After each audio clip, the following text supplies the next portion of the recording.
हो, चाहे ड्रेनेज के हो, कहीं नालों के हो, वो तुरंत स्थगित होने चाहिए, रद्द होने चाहिए, रुकने चाहिए, क्योंकि पेंडिंग कामें पहले की बहुत थी, लेकिन इसके वजह से जो गांव के रास्ते, पूरी महाराष्ट्र का इशू है और सारे एमपीज मुझसे सहमत हो। माननीय सदस्य, विषय क्या है आपका?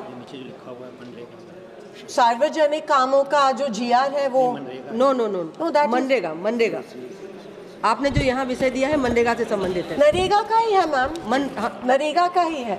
जो नरेगा के काम है, सार्वजनिक काम है नरेगा के, वो रुकवाए गए हैं महाराष्ट्र शासन की तरफ से, और जो जितने भी सार्वजनिक काम है रस्तों के, वो बंद किए गए हैं, जिसके वजह से दिसंबर से महाराष्ट्र में एक भी रास्ते का काम नहीं हुआ है। जो खेत को खेत से जुड़ने वाले रास्ते, गांव को गांव से जुड़ने वाले रास्ते हैं, रिवर के ऊपर के रास्ते, नाले के ऊपर के रास्ते हैं, सब महाराष्ट्र में बंद है दिसंबर 13 ने, क्योंकि गवर्नमेंट ने ये जीआर निकाला है।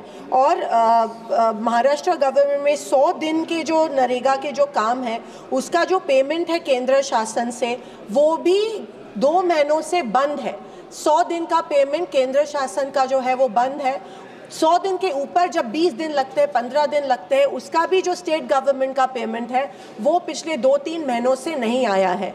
मेरे मन में सवाल ये आता है, क्या ये पैसे कहीं और डाइवर्ट किए गए हैं कोई और योजना के लिए, क्योंकि इलेक्शन जीतना चाहते थे?